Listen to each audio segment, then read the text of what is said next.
from the beautiful mountains of western North Carolina, just outside the Blue Ridge Parkway, under the stars and around our mysterious blue planet. You are now listening to Shadows in the Dark. Shadows in the dark, dark, dark, dark, dark.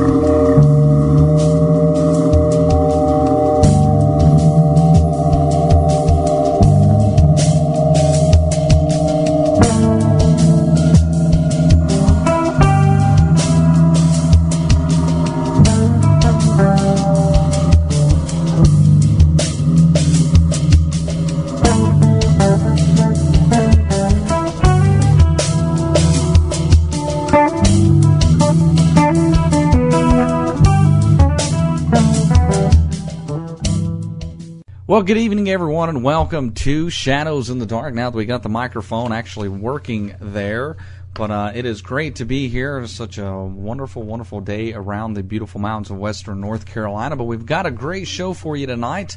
As a matter of fact, we have two guests coming on tonight. Our first guest will be Marc Seifer, who will talk about the life of Tesla, Nikola Tesla, the famous inventor. And we also, he's a handwriting specialist, so I'm sure we're going to get into that as well. I'm really curious about that as well. So, and then during the second hour, we're going to have our regular guest on, John Hogue, and John is going to join us to see how his predictions for 2009 have gone so far. So we'll get into that in just a bit, but we have a bit of news and a little bit of stuff going on that we want to let you know about. But first, let's get into the news.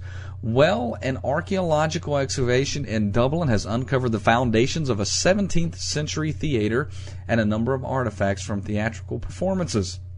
The excavation is part of a multi-million euro program to reinstate the Smock Alley Theatre on its original site. It was the first theatre in Dublin to secure a royal patent issued following Oliver Cromwell's death, and has close ties with the Covent Garden in London, with which acts were shared. It is now being reinstated on its original site by the River Liffey in the heart of the capital, where an archaeological excavation has just been completed. Until it closed in 1787, Smock Alley staged premieres by notable Irish playwrights, among them Richard Brinsley Sheridan and his father Thomas.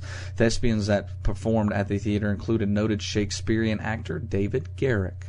On Monday, Smock Alley's original foundations will be sealed and preserved. Well, the Nazi slogans are banned in Germany, but they may be legal if they are translated from German into English, one of the country's highest courts has ruled. The Federal Court of Justice said it had rescinded a conviction against a man fined 4,200 euros, that is $5,993 US, for possessing 100 T-shirts due for sale with the words "blood and honor," which is a translation of a Hitler Youth slogan. The display of Nazi symbols is forbidden in Germany, but the court said the context of the original phrase had been sufficiently distorted to render its usage legal. The court added, however, that the man could still be convicted of using the English phrase "blood and honor" because it was also the name of a far-right organization that is banned in Germany, but that the original verdict had not considered this. Interesting story there. If you haven't heard, of course, we've been kind of following this as it's been happening throughout the last year or so. The UK National Archives have released the fourth collection of Ministry of Defense UFO files. That is the MOD UFO files. Now, where can you download these? Well, you can download them at www.nationalarchives.gov.uk/UFOs. Again, that's www.nationalarchives.gov.uk/UFOs. Now, they have released 14 files with a highlights guide and a video cam, which all can be downloaded. well, I'll be downloading those for sure. I actually just got that story just a few minutes ago, so we wanted to make sure to let everyone know. I know I've been keeping up with that, downloading as they have been releasing them. So make sure to check that out. Again, nationalarchives.gov.uk/UFOs. Now, that's kind of all the news stories we had. I know we do this every once in a while just for a little bit of fun. We have the top 10 lost cities. Now, this is not a top 10 list put together by me. This is by someone else. But what they considered a lost city is a city that basically had been abandoned. It could be a mythological city, anything along those lines. So some of these are known to exist, but they just found them very interesting. So this is the top 10 lost cities. Number 10 on the list is the city of the Caesars, also known as the Wandering City and the city of Patagonia. The city of the Caesars is a mythical city that is believed to have been located on the southernmost tip of South America in the region known as Patagonia. Number 9 is Troy. Made famous in the epic poems of Homer, Troy was once a legendary city located in modern-day Turkey. Best known for being the site of the Trojan War, ancient Troy was a strongly fortified city that stood on a hill near the river Scamander. Now, Troy, that site has been excavated, so that's definitely a known city. Well, how about the lost city of Z? That comes 8 on the list. Supposedly located in the jungles of Brazil, the lost city of Z was said to be an advanced civilization with a sophisticated network of bridges, roads, and temples. Speculation about Z began after a document was found in which a Portuguese explorer insisted that he had visited the city in 1753, but otherwise no evidence of its existence has ever been uncovered. Number 7, Petra. Petra is located in the Jordan near the Dead. Its most striking feature, I'm sure, I apologize, I probably cut something out there. Its most striking feature is its stone architecture, which is carved out of the rocks of the surrounding mountains. This helped make Petra a naturally fortified city when it was established as a capital in 100 BC. El Dorado. There we go. Yes, probably the Dead Sea. Someone is saying, I'm sure it is the Dead Sea. El Dorado. Now, this is really a famous mythical city here. One of the most famous of the legendary cities, El Dorado was a mythical empire supposedly found in the jungles of South America. Literally, it means the Golden One in Spanish, and the city was said to be led by a powerful king and hold untold riches of gold and jewels. Memphis, is number 5 on the list, was founded in 3100 BC. Memphis was the capital of ancient Egypt and served as a civilization's administrative center for hundreds of years before being abandoned with the rise of Thebes and Alexandria. At its height, Memphis is estimated to have a population of more than 30,000 people. Number 4 on the list is Angkor. Angkor region of Cambodia served as the center of the center of power for the Khmer Empire from 800 AD well into the 1400s. The region was abandoned after a slow decline that ended with an invasion by a Thai army in 1431. And of course, number 3 on the list, Pompeii. Who hasn't heard of Pompeii? Well, it was the Roman city that was destroyed in AD 79 after the nearby volcano Vesuvius erupted and buried the entire community under 60 feet of ashen rock. The city was estimated to have around 20,000 inhabitants at the time, and it was considered one of the premier vacation spots for the upper class of Roman society. Number 2 is Atlantis. Plato first wrote about Atlantis in 360 BC, described by Plato as an advanced civilization with a formidable naval power. Atlantis is said to have conquered much of Europe before sinking into the sea as a result of some kind of environmental disaster. Now, number 1 on the list. What is number 1? Well, that is Machu Picchu is number 1 on the list. Machu Picchu is isolated, and it is near the Bamba Valley in Peru. The city was never found and plundered by conquistadors, and it was not until historian Hiram Bingham visited in 1911 that it became known outside of the region. The city is divided into districts and features over 140 different structures bordered by polished stone walls. It is said to have been built in the 1400s by the Incas and abandoned less than 100 years later, most likely when its population was wiped out by smallpox brought over from Europe. So there you go. There is your top 10 lost cities. Very, very interesting stuff there.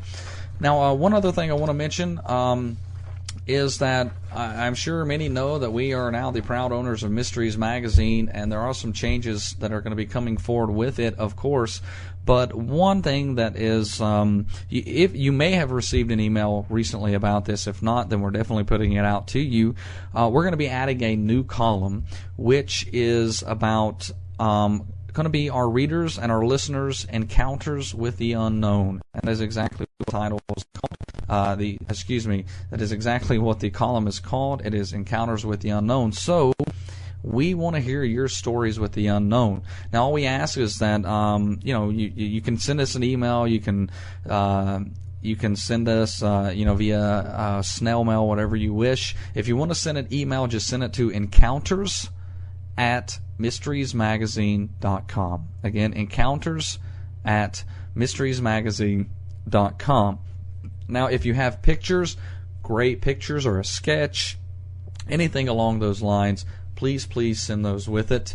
And chances are it might just get published in Mysteries Magazine. Like I said, it's going to be a regular column, Encounters with the Unknown. So if you want to send us your stories, that's encounters@mysteriesmagazine.com. All right, well, we're going to have a great show tonight. We got two great guests coming up, and we're going to welcome Marc Seifer here in just a moment. As soon as we return, we're going to talk about Nikola Tesla, and I'm sure we're also going to talk about handwriting. What does it mean? How do you analyze it? Should be very interesting.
Visit www.shadowsinthedarkradio.com today to sign up for our free newsletter, join as a member of our forum, or browse our online store where you can find books, CDs, and DVDs, like a signed copy of The President's Vampire by Robert Damon Schneck, or the complete works of Dr. Gary Frick for only $20.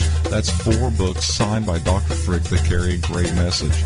You will also find downloadable products like Mysteries Magazine and the Donald Kehoe interviews, DVDs featuring Charlie Carlson and Mr. Lobo. So go to www.shadowsinthedarkradio.com today and be a part of the show.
Marc Seifer is the author of Wizard, The Life and Times of Nikola Tesla. He is also a handwriting expert as well, and we are excited to have him on the show tonight as we're going to talk about both subjects a little bit. So, Marc, welcome to the show. Thank you for having me, John May. It is a pleasure having you on, and I like this because we're going to get to hopefully touch on both of these subjects, and of course both are very interesting. I mean, Tesla, one of the world's greatest inventors, and with a little bit of some controversial inventions as well, and then handwriting, analyzing handwriting. What an interesting topic! But before we get into it, I just very briefly said a little bit about you there. Give us a little more detail on yourself. Well, yeah, really, I have two expertises. I wrote my doctoral dissertation on Nikola Tesla, and I had already gone to graduate school. I already had a master's degree from the University of Chicago, and I had never heard of Tesla at that point in my life. I was in my mid-20s, and I read a book that said that he was the inventor of many different inventions, the alternating current, high-frequency phenomena, fluorescent lights, wireless communication, remote control, laser beams, particle beam weapons, and his name was Tesla, and I just felt this could not be true, because if some guy had invented all of these technologies, the hydroelectric system, I would have known who he was. So I got a book of his patents, and I found out, I said, my gosh, he really is. All these patents are real, so I want to figure out why his name disappeared from the history books. So my doctoral dissertation was literally a psychohistory to try and figure out how such an important inventor, certainly on the same plane as Edison, could simply disappear from the history books. At the same time, I was also studying graphology, handwriting analysis, in New York at the New School. And when I came back to Rhode Island, where I live now and lived for many years, I became a handwriting expert for the state of Rhode Island, doing a lot of work for the Attorney General's office in different handwriting fraud, and I testify in court. So they're two independent things that I do, but in the doctoral dissertation, I analyzed Tesla's handwriting, and I found I had all of his letters for many, many years, and I found that his handwriting fell apart in 1906. And in doing a bit of research, I found out that that's really when his plans for a worldwide wireless communication system simply fell down. JP Morgan eventually blocked his funding, and it was 1906. So I hypothesized that he had a nervous breakdown. And when you see the handwriting, it's very dramatic, because you can see he has a beautiful, wonderful signature throughout the 1890s and the early 1900s. And then in 1906, it just simply falls apart. And in 1907, it's like a zigzag. It has no life to it. And you can clearly see that he went through a traumatic event. So those are my two expertises. Wow, that is interesting that you and that is neat how you kind of tied the two together and analyzed his handwriting. That is very interesting. But you mentioned something, and I want to get into that a little bit more. What you exactly found in his handwriting, but you mentioned that why did he disappear from the history books? And I think it's a good place to start. Why, what did happen with Tesla? I think it's very complicated. There are a lot of different reasons. Tesla is the inventor of the hydroelectric power system. Westinghouse put it in at Niagara Falls. Anybody who was born before, say, 1957 or so remembers a great blackout about 1966 when the entire Northeast was blacked out. And this is one single system. At Niagara Falls, from one single power source, you can electrify Chicago, Boston, Philadelphia, New York, Montreal, for the entire Northeast, Buffalo, all from one central station. That's Tesla's invention. And in a sense, if he had stopped right then, maybe he would have stayed world famous. But he went on, and he wanted to create a world wireless system, which he began working on in the late 1890s. And he really and truly has the original patents for the idea of cell phone technology, the idea that every single human on the planet can have their own private cell phone. He had figured out how to create an unlimited number of wireless channels, and also how to transmit complex information through wireless means. But he was in a race against Marconi, and Marconi had a much cheaper system, and all Marconi was trying to do was dots and dashes, Morse code. And when Marconi transmitted the letter S ... across the Atlantic Ocean in 1901, J.P. Morgan really pulled the rug out of underneath from Tesla, and he stopped the building of this great tower. Those of you listeners who know about Wardenclyffe, it's a huge tower that he built in 1901 that he never completed. So, in a sense, he's on some way he's a loser. He comes out second, and I think we tend not to remember who comes in second. I grew up in New York, and after the Dodgers left, the Mets came in, and all us Dodgers fans became Met fans. And then, what was it, 1966 or 67, whatever it was, the miracle, the Mets, won the World Series. I don't remember who they played. I just remember they won the World Series. Right. You tend not to remember people who come in second. You tend to remember the ones who come in first. That's one of the reasons. But there were several other reasons why his name disappeared. Another reason was he believed in extraterrestrials. He believed that we are not the only conscious beings in the universe. And in fact, he also thought that he possibly received pulse frequencies on his equipment that came from a nearby planet, perhaps Venus or Mars. In those days, in the 1890s, and I wrote about this extensively in Wizard and also in the doctoral dissertation, a lot of people believed in life on Mars in the 1890s. One of the most important people of those days was Percival Lowell. He was the brother of the president of Harvard University, and he had a huge telescope in Flagstaff, Arizona. This is 1900. That telescope is still one of the largest in the world. And he said that there were canals on Mars and there were intelligent beings irrigating the whole planet. And Macmillan Publishing Company produced a beautiful high-level book with the pictures of the canals on Mars. And a lot of it was wish fulfillment. What I'm trying to say is many people, Elihu Thompson was another, who believed in life on Mars. But once, once he got attached to that group, the UFO kind of group, his name also got attached to, the weirdos attached themselves to him as well. And in fact, his name was kept alive by the UFO circles. And some of the best books in the 1970s, when I began my research, were in the occult circles. You couldn't get a book on Tesla in the normal bookstores. You had to go through the UFO groups and through the parapsychology groups to get O'Neill's biography or any of the other books on Tesla. And the third reason was that Tesla was a Serb. His nephew was the ambassador from Yugoslavia, and Tesla died during World War II, and Yugoslavia was behind the Iron Curtain. And so it's a communist country, and the FBI confiscated his papers. And so the McCarthy period played a role as well. That there was a subtle suggestion that perhaps he was attached to the communists. And literally his entire estate was literally shipped to Belgrade, and it's there right now at the museum in Belgrade. So here we have one of the greatest inventors of modern times, and he spends most of his life in New York City, and his entire estate ends up hidden behind the Iron Curtain. It's a sad statement about America not backing such an important person. So I think those three reasons were three of the prime reasons why his name disappeared.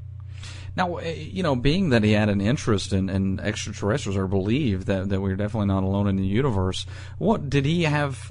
Did he do any inventions that were kind of geared towards maybe trying to detect that, as well as other, things that would be considered paranormal or unexplained? He's a contradiction. He had the ability to track thunderstorms at distances of 600 miles from his laboratory in Colorado Springs. And one night he received 3 pulses on his equipment, beep, beep, beep. And they were so regular that he attributed them to intelligent beings. In my book, I suggest that maybe he picked up Marconi's signal because he was experimenting sending the letter S, which was beep, beep, beep. But there's also some proof. The Quorum brothers, these are physicists who have replicated Tesla's work, they think he received pulses from one of the moons of Jupiter that sends out a beaded signal every once in a while. And they've actually gotten equipment, and I've heard it, and it sounds very much like intelligent beings when in fact it's just a natural pulsation from a moon from Jupiter. So this got morphed into something called the Teslescope, and there was a nut, his name was Arthur Matthews, and he wrote a book called Nikola Tesla and the Venusian Spaceship. And Matthews said that Tesla was still alive. He was like 120 years old at this time, and living on a UFO, landing on Matthews' backyard in Canada, and that Matthews had this Teslascope, and with the Teslascope he could listen to communicate with extraterrestrials. So I personally don't think that Tesla did interact with extraterrestrials. He never stated that he actually did. He always said, "I may have." He was always, cogent about it. He wasn't a nut about it. But he definitely believed we cannot be the only intelligent species in the universe. So to ultimately answer your question, I don't think he actually invented a way to communicate with extraterrestrials, but he certainly wanted to. Well, what about? What about his interest in other aspects of the paranormal? Was he known to also, like say ghosts, for example? When he lectured at the Royal Society in London about 1891, he lectured before a number of Nobel Prize winners. J.J. Thomson, who got the Nobel Prize for the finding of the electron. Rutherford was another Nobel Prize winner, and many sirs, Sir William Crookes, Sir Arthur Fleming, Kelvin, Lord Kelvin. And Sir William Crookes was the inventor of the Crookes tube, which was the precursor to the fluorescent light. Crookes had studied a psychic by the name of D.D. Home, and D.D. Home could levitate. And I know it's not believable, but this is a very famous scientist, and he said, "I'm sitting around a table, and Home just, lifted off 2 feet off the ground. The whole chair that he was sitting in just floated up 2 feet off the ground." It sounds absurd, but Sir William Crookes was studying telepathy, and he studied levitation, and he studied out-of-body experiences, things like that. And he was very, very good friends with Tesla. And so there was a period in the early 1890s where Tesla, in a sense, was under the sway of Sir William Crookes. Meanwhile, Tesla's mother was very ill, and he had a clairvoyant vision that she was passing away, and he rushed over to Yugoslavia, back to his home in Smiljan, and he was there right before she died. And for a while, he thought that he had a telepathic communication with her. But later, he completely dismissed the idea of telepathy, and he completely dismissed the idea of ghosts. So he's a contradiction, because you would think someone who invented the wireless world that we live in would believe in some form of ESP. Right. And he did it one period of time, but another time he just completely rejected the idea. Oh, well, that's interesting, because I know that Thomas Edison was a believer in spiritual communication, communicating with the other side, and even was working on a device to do so, but he apparently passed before he ever completed it. So it's interesting. Yeah, it is. It is, because Edison, you would think Edison, the practical guy, wouldn't believe in it, but in fact, Edison was a much bigger believer than Tesla. Right. Yeah. Exactly. Now, when you mentioned Tesla's lab, and you've seen it portrayed in some movies and this and that. What was his lab like? His lab was an amazing place. He had a few labs. But I've written a screenplay with my partner Tim Eaton. He's worked for Lucasfilms for 20 years. He's now working on the new A Christmas Carol, a Jim Carrey movie, which is a 3D movie that'll be out very soon. Oh. And I had always envisioned making a movie about Tesla's life, because to me, what's so amazing about him is you have this incredible electrical inventor. Even today, if we saw the inventions and the experiments that he would do today in our high-tech world, we would still be amazed. But can you imagine the 1890s, before almost anybody even had electric light?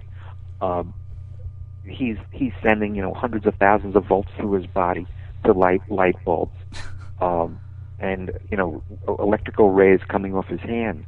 So he would invite, after the theater, all of the social elite of the day back to his laboratory. He literally was very good friends with Rudyard Kipling, with Mark Twain, John Jacob Astor, the Stanford White, the architect, Paderewski, who was the greatest pianist of the day, Anton Dvorak, the composer.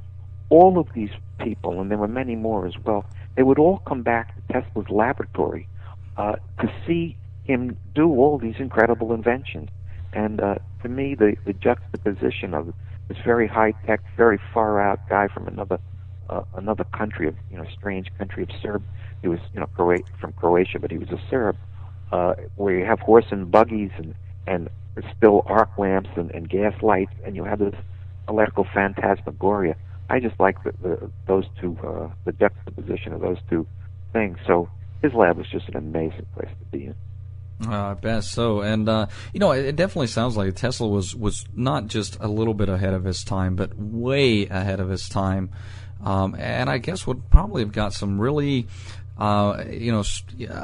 unwelcoming comments from people. It's seen as a nut, beyond the whole, belief in ETs. I mean, was that the case? He was very far ahead of his time. I mean, he said that he would send 400,000 volts along a wire and deliver it from Niagara Falls to Chicago. That just sounds, too ridiculous. 400,000 volts along a wire. But he really did it. He actually did it. So it would seem like he was so far out, but then he would actually, prove true. He said that he could send, wireless pictures through the air, or that he could light up the skies along the Atlantic, so ocean liners wouldn't have to, ride their boats in the dark. He had fantastic ideas, but he was very far ahead of his time, and I think he was the inspiration for so many different people, because there are visionaries. I just saw Elon Musk on Charlie Rose the other night. He's the guy who started Tesla Motors, and he's got a new electric car. It's faster than a Porsche off the line. He's naming it after Tesla because he recognizes what a great man Tesla was and how far into the future he was thinking. Musk wants to have an electric car. Tesla was trying to get a steam run car around 1910, trying to sell it to Henry Ford, because he was saying that we're going to run out of gasoline on the planet. There's only so much oil on the planet. We should be using renewable energy, and steam would use a lot less, oil than a gas run car. So he was always thinking in the future. He talked about wind power. He talked about solar power. He talked about harnessing the tides and also harnessing geothermal energy. All things that we're trying to do today. So he was at least 100 years ahead of his time in many of his thoughts and actions. Wow. Now, well, let's. What about? Let's do some examples of his inventions, and I also want to look at what inventions that we may see that are in use today that have been developed from Tesla's ideas. Well, as I mentioned, the hydroelectric power system is Tesla's system. Mm-hmm. Now, you have to also keep in mind, they keep talking about nuclear power. We're going to run out of power. Hydroelectric power is clean energy. There's no pollution. There's no. You don't have to worry about terrorism, and it's renewable. It runs on waterfalls. So one of the most important ones, obviously, is at Niagara Falls. The Chinese just spent a ton of money putting a huge hydroelectric plant, in China. You have the Aswan Dam in Egypt. All of those they're clean. They don't pollute the air, and they're renewable. Off of that is the electric motor. So that's the motor inside, every machine you could possibly think of. Also the Tesla coil, which creates frequencies. What Tesla created was continuous wave frequencies. Hertz had a pulse frequency. You can't send complex information through a pulse. You can send dots and dashes, Morse code. But if you want to send pictures and voice by wireless, you have to use Tesla currents. So they're called Hertzian waves, but they're actually Tesla waves. So you have that. He's the inventor of remote control. In the 1898, he had a remote control robot. He's the inventor, literally, of artificial intelligence, of a machine that thinks. And he had a robot. It was a boat. And he said, this boat is going to listen to a command that I send and make a decision. I'll tell it to make a left turn, and it'll make a left turn. Tell it to make a right turn, and it'll make a right turn. And he said, such a machine will eventually be able to tell right from wrong. It's a horrible thing, but these Predator planes that we're using against the Taliban is an extension of this. Also, the robot that they put on Mars, and R2D2 and CP3O, those are all directly stemming from Tesla's invention, the remote control boat, robotic boat, the garage door opener, the TV remote, all of that. Cell phones are directly linked to Tesla's work. Also, he was always thinking about conservation. So he knew that if you touch an electric light bulb, you burn your fingers, because most of the electricity is used for heat. He said, why not make a light that just produces light? So he invented the fluorescent light. Not only that, he invented the wireless fluorescent light. It didn't plug in any place. There'd be an oscillator in the room, and you could move it anywhere. So right now, we have wireless keyboards or wireless mouse. All of that's directly linked to Tesla's work in the 1890s. I also show in the book that he's the inventor of a laser beam. I'm not totally sure that he completely understood the full ramifications of a laser beam, but he had a ruby, which he placed inside a globe. It's all the mechanics of a laser. He talks about a pencil-thin line of light that shoots out. So you can see that he was doing that. He was bouncing beams off the moon around 1915, 1918. He also invented a particle beam weapon. He felt that if every country had an ultimate weapon to protect their borders, there would be no war, because it would be be useless to try and attack someplace, because your plane would be shot down or whatever. Yeah. So that's a pretty good list of a lot of his inventions. Yeah, I've never done a lot of research on Tesla myself, and hearing some of the inventions that he's done, and what we can look around and see where his influence and where his ideas have been, have come to life. My gosh, I never realized there was so much out there. Well, it's interesting now that I think about it. He also, most inventors are in one realm, but he was in many realms. He also invented a bladeless turbine, and it was also a pump. But he also had inventions in air flight.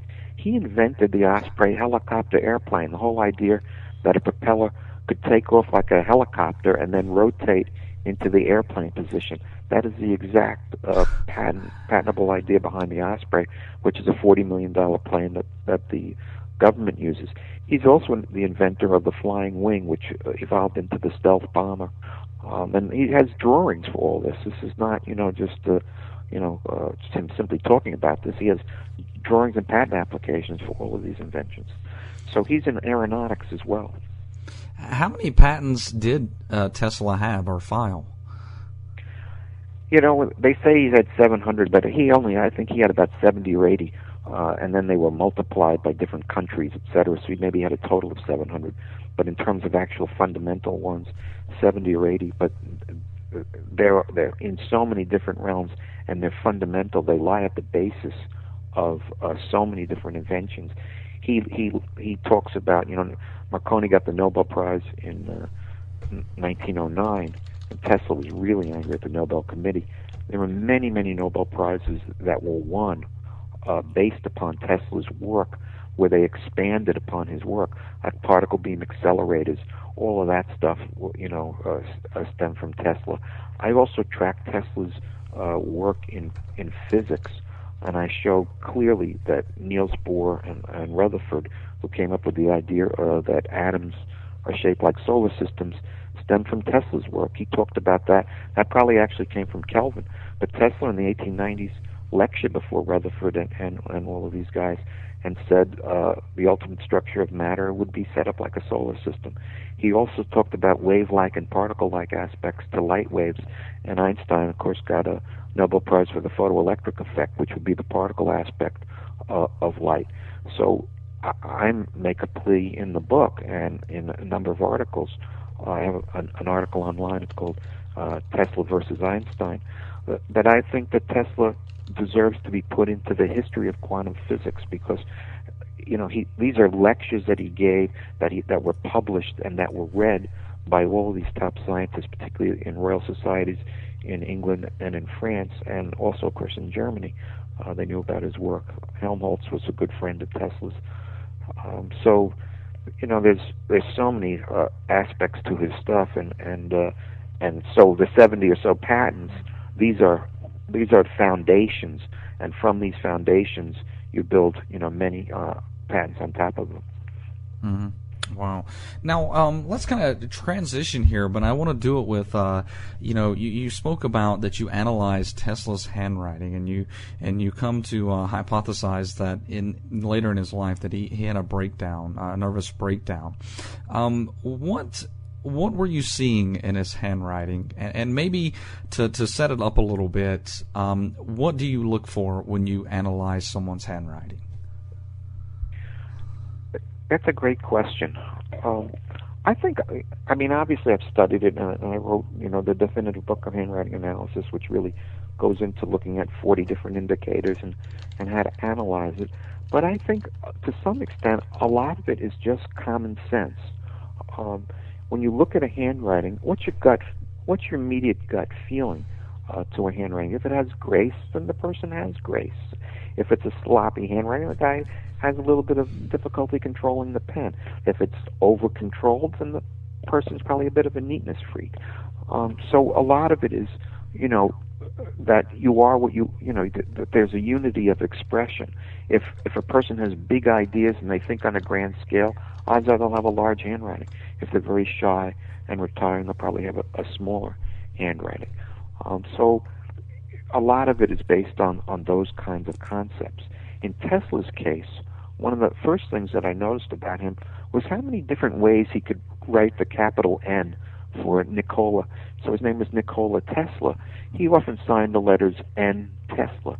And sometimes the N was graceful and round, and it almost looked like a man bowing and putting his hand down to kind of say hello in a graceful way. Other times it was very more angular, which shows his sharpness. When he was out in Colorado Springs and he thought that he'd received pulse frequencies from outer space, the N became minuscule and the T looked like an antenna. And it's very, very dramatic. Again, I have a picture of it in the book. And you look at it and you think, it looks like a guy trying to receive frequencies from outer space. I mean, there's that aspect to it. So in Tesla's case, it's very legible. It's written very rapidly. We know from in reverse engineering, in a sense, we know that we're looking at the handwriting of a genius. Then we have to figure out, well, why is this the handwriting of a genius? But it's very legible. You need an eye for it because you have to. But ultimately, it's very legible. It's written very rapidly. He has tremendous control over the pen. But also, there's a lot of loneliness. There's passion and loneliness in his handwriting. I also did J.P. Morgan's handwriting and Tom Edison's handwriting. Edison's signature, like Walt Disney's, was his emblem. The Disney signature is the logo. The same thing with Tom Edison. Tom Edison has a huge capital T. It's so large that it's like a giant arch that goes way over the whole entire word Tom and Edison and even beyond. And it's like a cornucopia of ideas. So this guy can just, hundreds of ideas are just flowing into his head. And so he shows that symbolically through that. I also do, in the book, I talk about different people's handwritings that reflect their occupation. For instance, Bruce Springsteen has a signature. It literally looks like a guy playing a guitar. Jack Nicklaus has a signature, and I'm not kidding. They look like golf clubs. He makes golf clubs.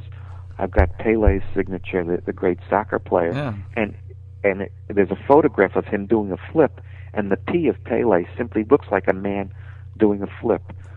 Zeppelin's signature looks like a Zeppelin. So there's a lot of that where people. Sometimes it's done consciously, sometimes it's done completely unconsciously, where they simply, Ted Williams has a signature, it looks like there's a bat in his signature, where people reflect what they do in their handwriting. So that happens, a good deal of the time.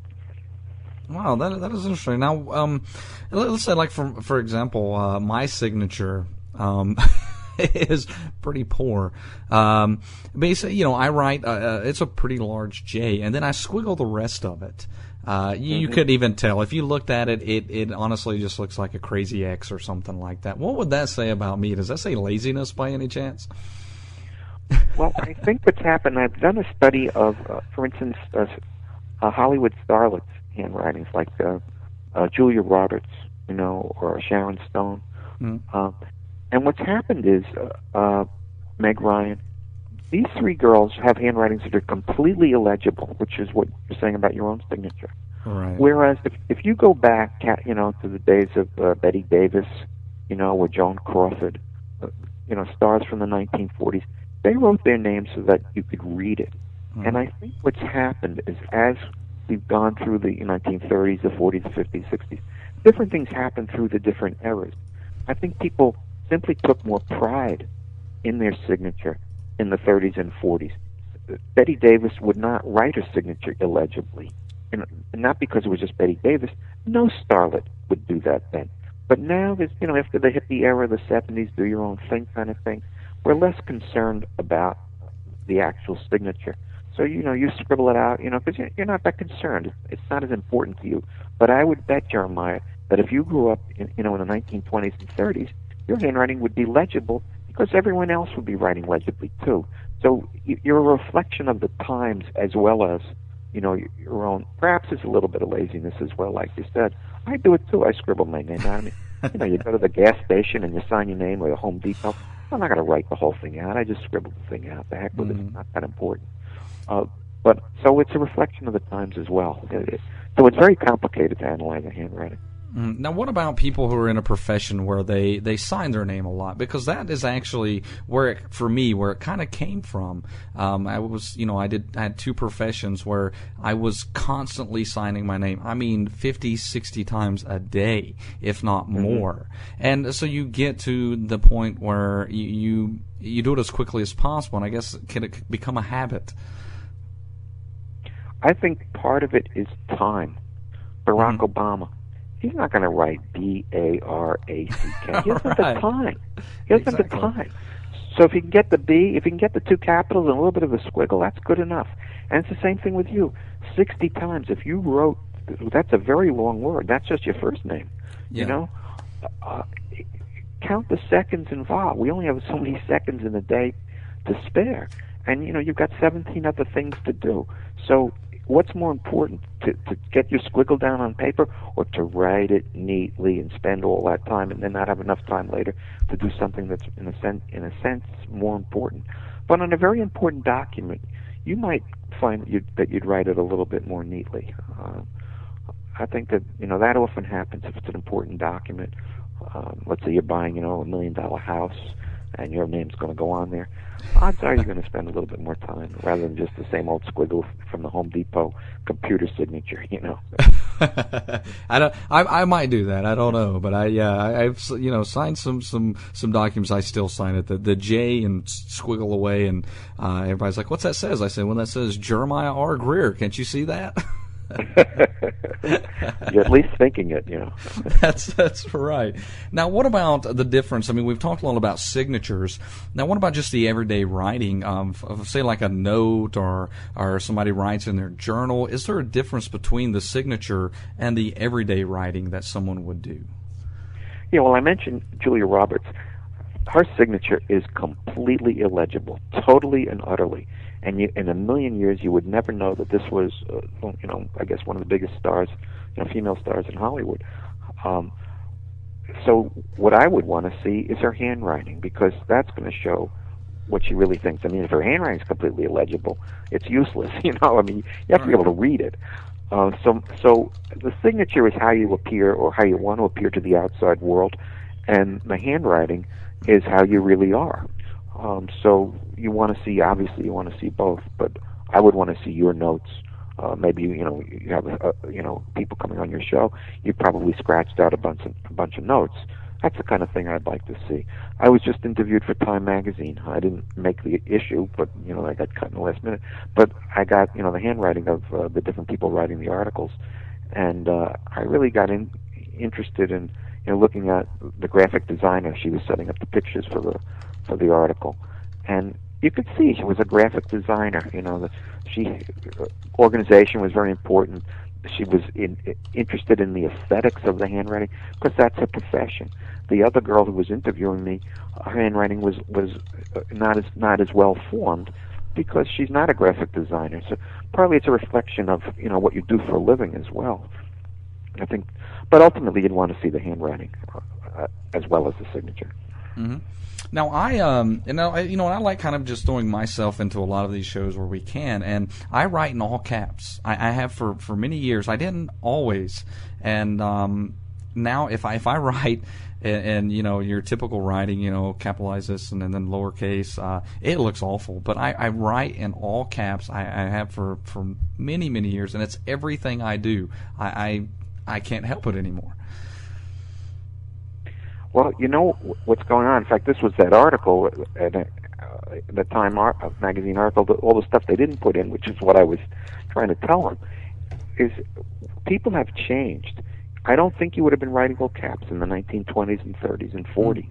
And in fact, I presented them with postcards from, I have tons of handwriting that I collect, and I have old postcards, and I had them from every era. I had from the 1890s, the 1910s, the 20s, the 30s, etc. And sure enough, printing started to kick in around the 1950s. And I think, the age of computers was the early 60s. It began. People were typing a lot more.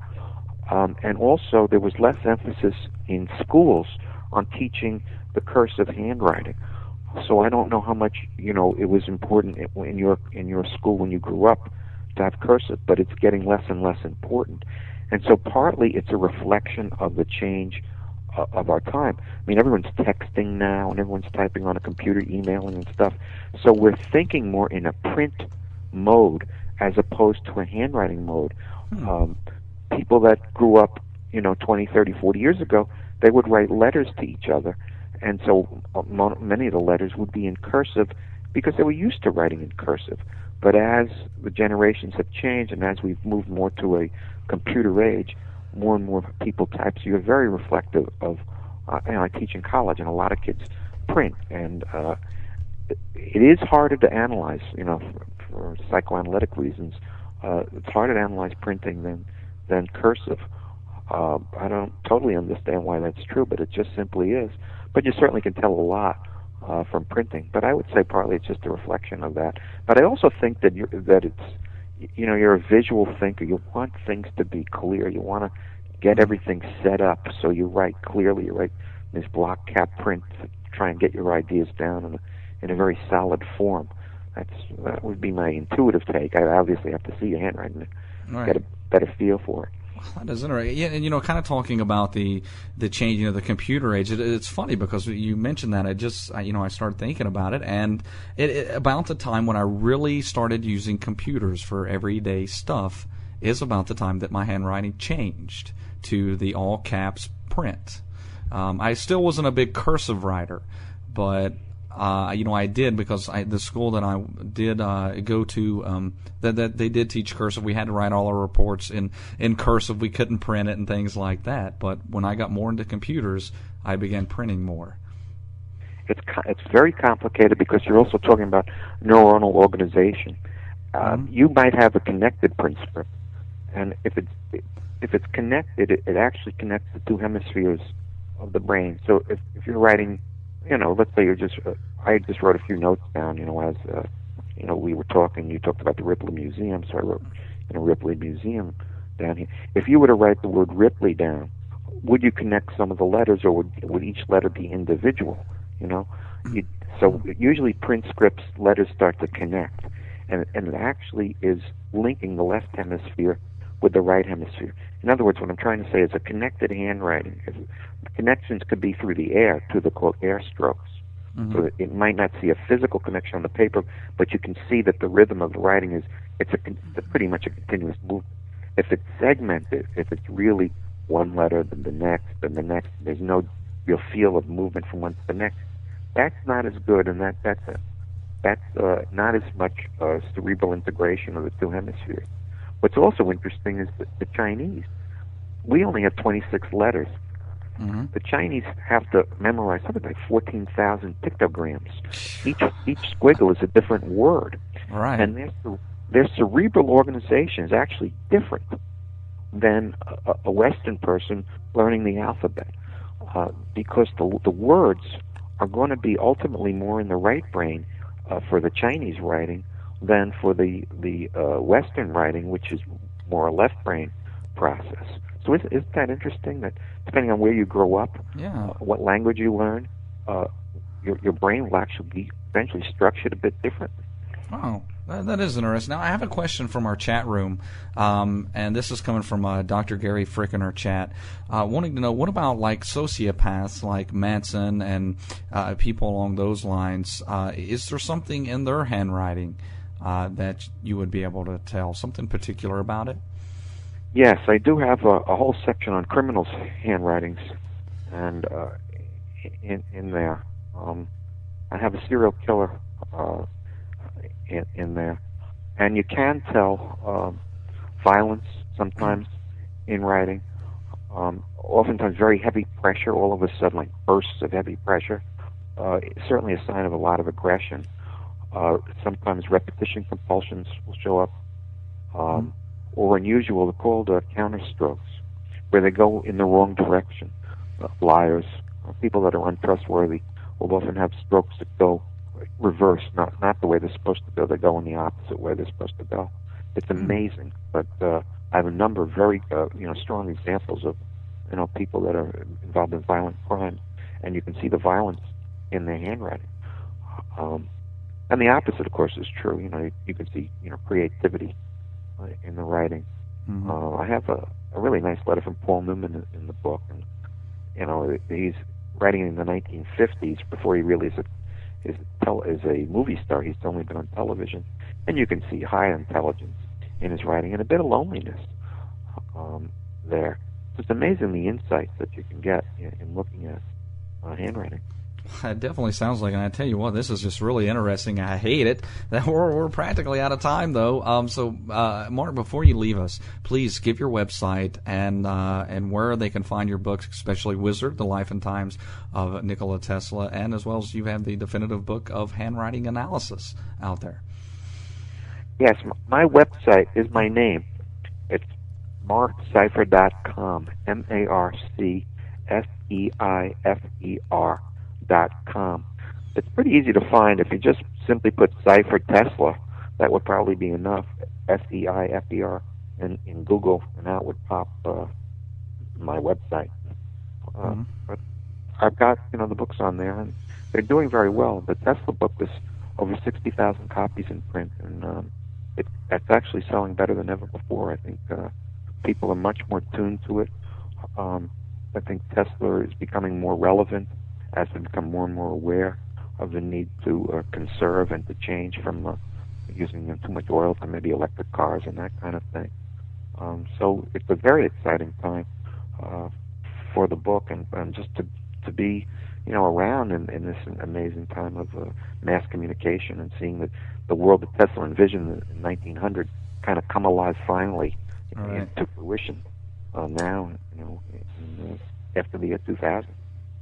Well, Mark, it was very interesting, and I appreciate you joining us tonight, and hopefully we can get you back on sometime, because I had to be honest, I was kind of getting into the handwriting stuff. That was some interesting things. Okay, well, thank you very much for having me. You are more than welcome. Well, everybody, stick around. Don't go anywhere, because next we're going to be bringing on John Hogue. We're going to see how well his predictions have fared so far. So that's here after the break. You are listening to Shadows in the Dark, broadcasting live at shadowsinthedarkradio.com and Dark Plains Radio at darkplainsradio.com. The show can also be heard as a rebroadcast at ParaX at para-x.com and available as a podcast at Black Vault Radio at blackvaultradio.com and Planet Paranormal at planetparanormal.com.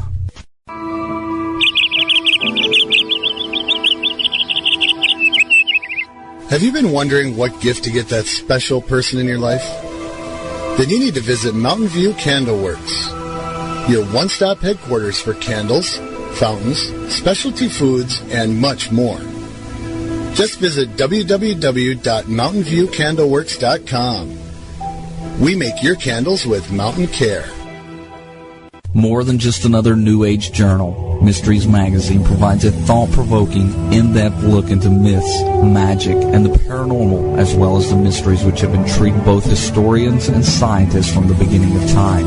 So subscribe today by visiting www.mysteriesmagazine.com or pick up a copy at select newsstands throughout the U.S. and Canada. Again, that was www.mysteriesmagazine.com. Challenge your beliefs.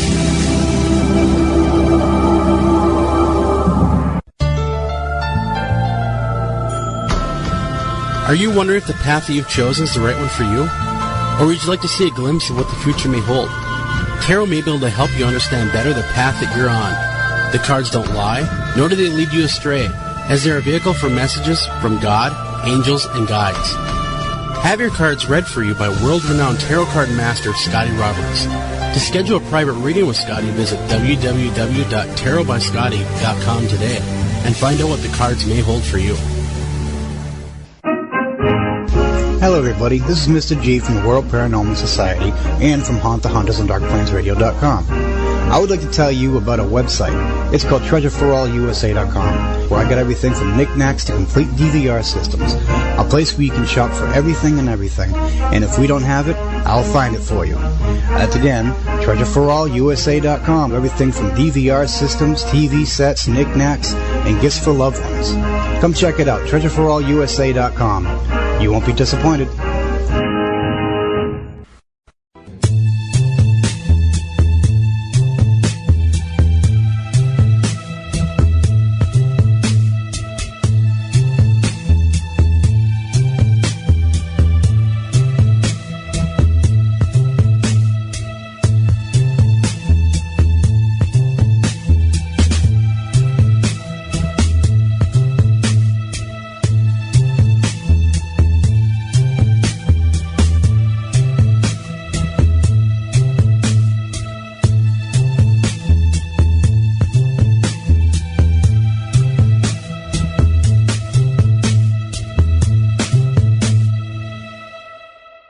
Our next guest is John Hogue. He has been a regular on the show, giving us information and interpretations on Nostradamus as well as his own predictions, and he joins us tonight, and we're going to look at his predictions for 2009. What is on track, what is off, and we're going to get into that, so let's welcome John to the show.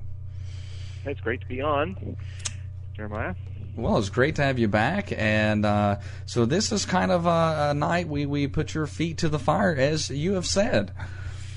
Yes, yes. Well, it's been something that I try around July to go through the annual almanac that I put out as a PDF downloadable book from HogueProphecy.com, and then check to see where I hit and where I missed. And I am, so far, there's a number of things still standing out there for the end of the year, but there were a number of things that have already come true. One of the areas in which I have about a 90% accuracy rate so far is in weather. I must be weather sensitive. Mm-hmm. A number of the things that I talk about in the chapter about the weather for 2009 have come true, except for one thing. So I'll start with the one I got completely wrong, and that was the Pacific Northwest was going to have an early spring by mid-February. Make that mid-May. Stayed pretty cold up here for a while, and then it dramatically changed. So that was definitely a cold and wet John Hogue in the Pacific Northwest wanting something, and that was not crystal ball work. But another one that's pending, at least for the, there are two fire seasons in California dealing with the Santa Ana winds, and we've had a couple really nasty seasons of fire. But I can say that the first half, which usually, because LA and Southern California is pretty dry, it doesn't get a lot of rain these days. Some of the worst fires have often happened in January, February, March, and then they come back again in November and December. So far, the first half of the year has had less Santa Ana winds, but then again, I have to consider that now we have more fires coming up in California from lightning strikes. But at least for the first half of the year, it generally looks better. The Mediterranean has continued, as I predicted, to get drier as global warming actually desiccates Mediterranean climates worse than any others, and major fires are happening in several places in Greece as well as in France at this time.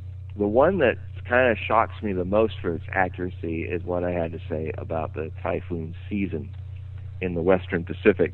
I said it would be way above normal and very violent. And unfortunately, that has come to pass.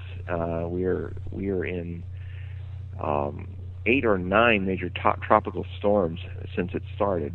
Right. It started very early as well. It started in January with the first tropical storm, and of course, Typhoon Morakot, which hit Taiwan, was very damaging. One of the worst they've seen in 50 years, and that's saying something for Taiwan, because if you track the storms in the typhoon season, Taiwan always gets hit.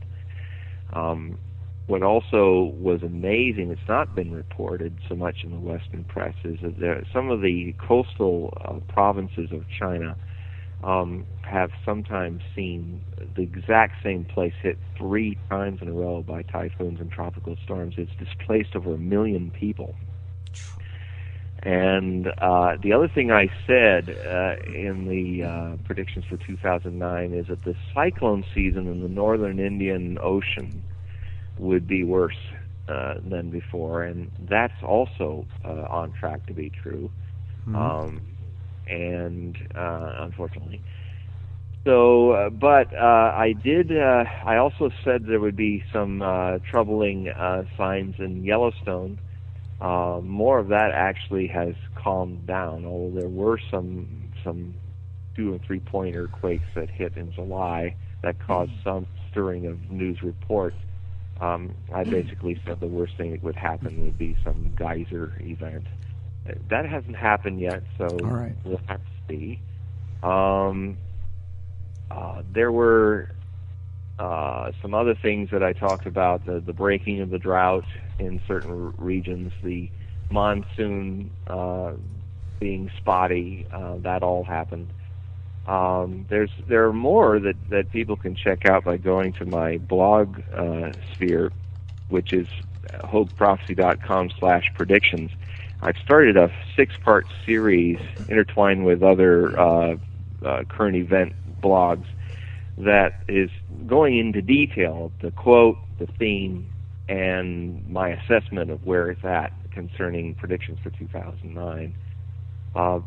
In the economic sector, first in the world, China did go after this major protectionism move to kind of build up a Great Wall of China consumer goods for Chinese. They're running into the problem of the Chinese people, to their merit, save their money and don't spend it and consume like us. And it's kind of ironic the Chinese Communist government is trying to convince their people to be as rather bad in their habits of consumption and spending as we've been. Right. The other one that that I thought was a bit of a long shot for the climate was, I've been stating starting in 2008 and more so, and I was accurate then and continuing it in 2009, that something's happened in the trade winds, and Hawaii is actually now going to be a stormier island than it's been before. And it is interesting, even though Hawaii has started this year in quite a drought, it definitely had some major bouts of extreme rain that actually caused power outage at the end of 2008. I had predicted that there would be stormy stuff in Hawaii, but also we're seeing now a lot of the tropical storms and that have started off the coast of Mexico are now managing to reach all the way to Hawaii at a much more frequent rate than I've seen in a long time. And we had several storms dump a lot of rain. Fortunately, not as hurricanes, but still a surprising amount for an area that's mostly in a drought situation, then has another extreme of landslides and mud from rains. So that happened. Right. When I look at the one that I was hoping would not be, as if anything, I was too modest, is related to, I called the year 2009 the year of potential state bankruptcies. Mm-hmm. And I was looking at 11 states hovering close to having Chapter 11 bankruptcy problems with their fund. That's actually gotten worse. I talked about a couple dozen other states also in trouble. So that's like 20. 12 times 2 is 24 plus 11, that's 35. The truth is, I was off by about 6 states. Right now, the reports are showing that out of the 50 states, there are 41 states that are in some form of severe deficit. Some are manageable, like my state at $6 billion. But some are approaching, like in Illinois and in Florida, and especially in California, which has a $37 billion deficit. All right, yeah. Yeah, they're approaching, and Florida is not in great shape right now, and Illinois and others. That if anything, it's worse than I originally predicted, but close to what I said would happen. And, I was saying that you would see the bread line that you would see in Washington would be a bread line made up of governors from states. Mm-hmm. And, it was originally back in May, it was 28 state governors asking for handouts from the federal government for stimulus. Now it's at 41. And we're still got the fiscal year to get through, which is the 15th of September. I made a kind of a prophetic joke in earnest when I talk about the deficit and how Obama would go 1, 2, 3 trillion. Here we go. And the thing that's happened is, he, to his credit, he was dumped a terrible deficit by the previous president, but his stimuli have thrown a lot more money into it. Now we're at the moment at $1.8 trillion deficit for the year, with the fiscal year ending around September 15th. And just a few weeks ago, another $138 billion were put into further stimulating the economy.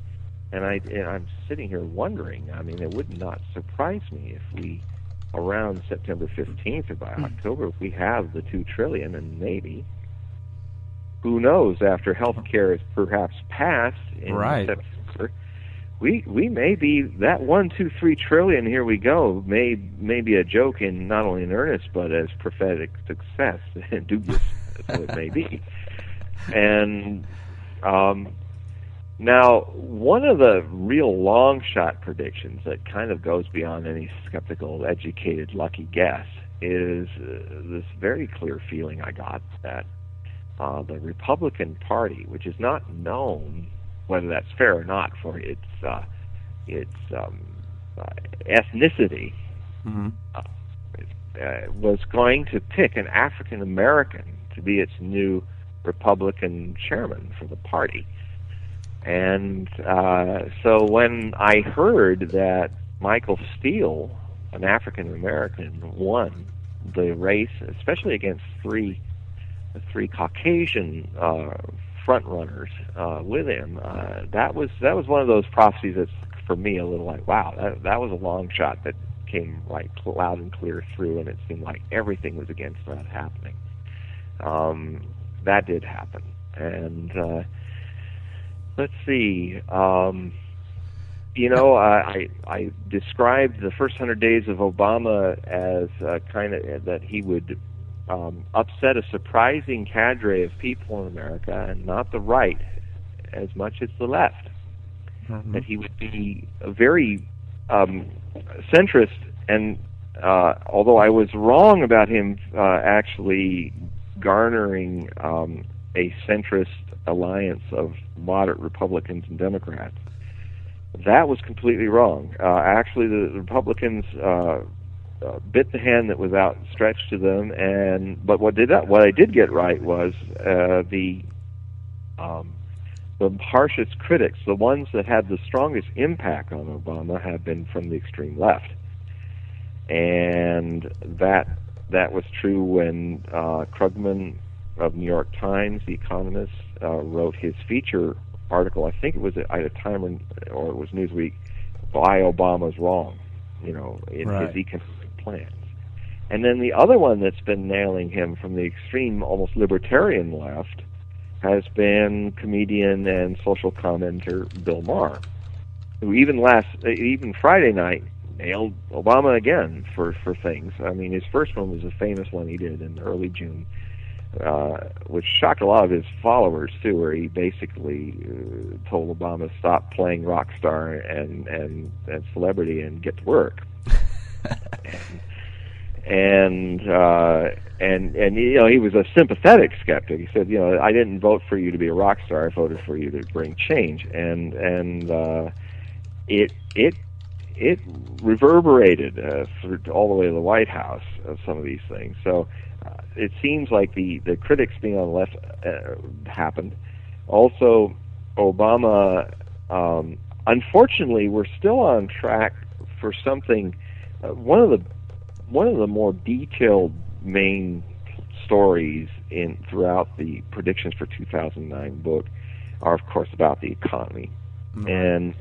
And I've tried to examine what I call I kept seeing a vision of well-intended stimulus to stop the bleeding, but at a very high price. I've seen something. Back in December 2007, I remember how all these people now, all the pundits, are all talking about how this recession started in 2007. Were the same people, and they're on camera if people want to pull it up, all these great talking heads of the media, were absolutely against there being a recession and didn't believe it. And some of the same people who were saying there was no recession were the people saying we have this slight downturn that will turn around and we'll be back to higher rates. And I'm sitting here on the record in December writing that no, what these guys are saying in December of 2007 was wrong, that we're actually in for a deep global recession. Mm-hmm. And I've said it on your show, and I said it on other shows as well as wrote it, that there is this timeline, this time track that we're on because of our actions, that if we have 2 years to, Obama and the world economies and their leaders have 2 years to really appraise and understand what is fundamentally wrong with the economy. And I've been saying now for 2 years that you have to look, you can't solve this problem by going back to your college days and going back to your ivory tower so-called meritocratic accomplishments of being very good at passing tests and getting degrees, and surround yourself with this collegiate kind of bubble of people that are quite close to the system, like the Treasury Secretary Geithner and others, and they're going to give you a view that is skewered to not look at the structural fundamental problems of the economy. They're going to give the president advice that he will take and use, but will overlook the real problem. They will throw money at it. They will slow down. Certainly, the stimulus and the efforts that have been done by Geithner and the president have stopped the bleeding. But that's not. I said in 2008. I said again in 2009 that by the end of this year, we're going to certainly not be collapsing into a hole, but we're not going to be getting out of it either. The light at the top of the hole is still going to be about as far away as it is now. And what's also going to happen is any recovery is not it is a jobless recovery. And so what that means at the end of the year, what I hope the Obama administration and the rest of the world will start looking at is that this is these fixes, the recession is over for the rich, but the recession isn't over for the rest of us.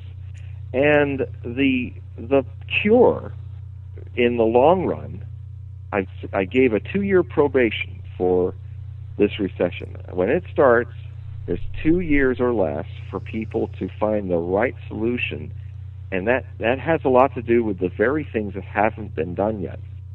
Money's been thrown at the investment banks and the real estate industry and the housing industry. But the things that have been dismantled over the last 30 years, the oversight, the changing of rules in Wall Street, the changing of rules for banking. These things have been promised by the president, but he hasn't even begun to engage the Congress in this, what I would say is a far more significant debate in the long run than health care. In fact, even in the case of health care, though there are some glimmerings of talk about structural issues that need to be fundamentally looked at, and I'm a little more happy to see more of that happening with health care. If you don't create a system that controls the financial system from doing the things they're doing with the lending of money, if you don't do something to lower the assessment that is overinflated for value so that people can glean money, if you have industries that have to not only compete with product but also satisfy their shareholders, which are almost at odds sometimes with the very products that they create, these systemic structural flaws in our system, along with the concept that we can only profit and grow in more wealth by creating more markets, more overpopulation, more people consuming more things, in a world that is finite, in a climate that is starting to collapse, these things have to be addressed before we really get out of this mess. Otherwise, we are just calling bubbles by another name, recovery. And what I'm hoping will happen is by the end of the year, people will start to see in the mainstream even that we've got until maybe the end of next year or the beginning of 2011 to turn this structural problem around, to get better oversight into managing our financial banks, our world economies, or we're going to potentially fall into an inflationary depression that hasn't been seen since the Weimar Republic after World War I, when you couldn't, the German mark wasn't even worth wallpapering on walls. And one of my big concerns is that there's a thing lurking, which I talked about. I talked in 2008 about how the dollar was never going to become the premier world currency, that there were going to be at least three world currencies, and the dollar was entering a 20-year period where it would end up like the British pound sterling, which once was the coin of the world, where all savings were placed or valued. That's not going. The dollar's never going to return to that. But what I'm concerned about is that if things aren't controlled and organized better, people are going to abandon the dollar at a much more rapid rate and go for the euro. And that's going to devalue the dollar at some dramatic point, unexpectedly. And then the other thing that is also coming is that these loans for houses, the mortgage system is going to enter another crisis. Now, I predicted that it was going to start in May. I was wrong, but it's just slowed down. It's going to come actually in early 2010, the very thing I wrote about in detail in predictions for 2009. And in that, you're going, this whole issue of that in the next 2 years, half the owners of houses in this country are going to be paying more out in their mortgages than the value of their house is worth. When you add to that the loss of jobs, and if this is a jobless recovery, then this is a recipe for a inflationary depression. Yeah. So now some good news. Here's the good news. The predictions I made about Obama's foreign policy have pretty much are on track to be very positive. Where he's missing the boat, genuinely trying to fix the situation, but missing the structural flaw, which is going to come back and bite him next year, and us, in the domestic economy situation, the Obama administration has actually made very good, steady progress towards easing tensions between Russia and America, which frankly is, in the prophecy field, it's 10 times worse than not having health care or not having this economic thing turn around, because we were on track since August of 2008 for fulfilling one of Nostradamus' scarier predictions, because it's a prediction that's paralleled in other prophetic traditions, which basically talks about a third world war between Russia and America happening after the Cold War is over and they've tried to become friends. And that people would walk with their eyes wide open into the final great world conflagration that is triggered by a terrorist source in the Middle East that undermines the northern kings, or the eagle kings as they're called in Nostradamus, those who have eagles as their symbols, who have land in the farthest north regions. That's us with Alaska, and that's Siberia and Russia. We have a bald eagle, they have a two-headed eagle. So it's not about the communist times, it's about these times. They go to war in two time tracks. They're undermined by a Middle Eastern source, and then they go to war in 3 years and 7 months or 13 years. Those are the two timelines Nostradamus gives. When things started getting really bad in 2008 with Bush administration and Medvedev and Putin and Russia, and it seemed like we were getting on a brinksmanship with Cold War again over missile systems that were supposed to knock down missiles coming out of Iran being placed with a radar system just a short hop and a holler from the frontiers of Russia in Europe. Putin came back with a compromise saying, look, we can put the radar stations in Azerbaijan, just north of Iran, much closer to picking up signals, and the missiles could be placed in Turkey. Bush rejected it, offhanded. And then we just went into this spiral of brinkmanship back and forth. The Russians started flying their Tupolev flights near Alaska, and we started seeing things. Russian ships started looking at setting up port in Venezuela and Cuba. There were close watching ship to ship in the Western Pacific. It was starting to look like Cold War again. And when I saw that from a prophetic angle, I'm thinking, my God, this is we're on the short track. So with the new president, I visualized that he would actually get us back from the brink, get us off the short track, which would have led us to a nuclear crisis with Russia in early 2012.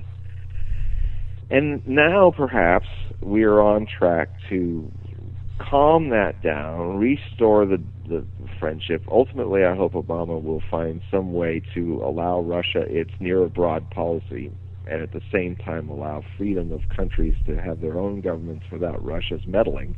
But that's going to cost him in NATO. Those nations will not be able to join NATO. That's what Russia will demand, and Obama's going to have to give that to them as long as Russia doesn't meddle in their governments. So this thing could come back again, but I'm hopeful now with what happened in May in the Moscow summit that Obama has taken us back from the brink of nuclear war in 2012 and pushed it back to 2021.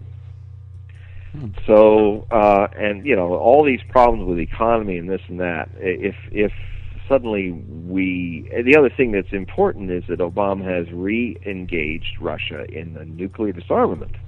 All right.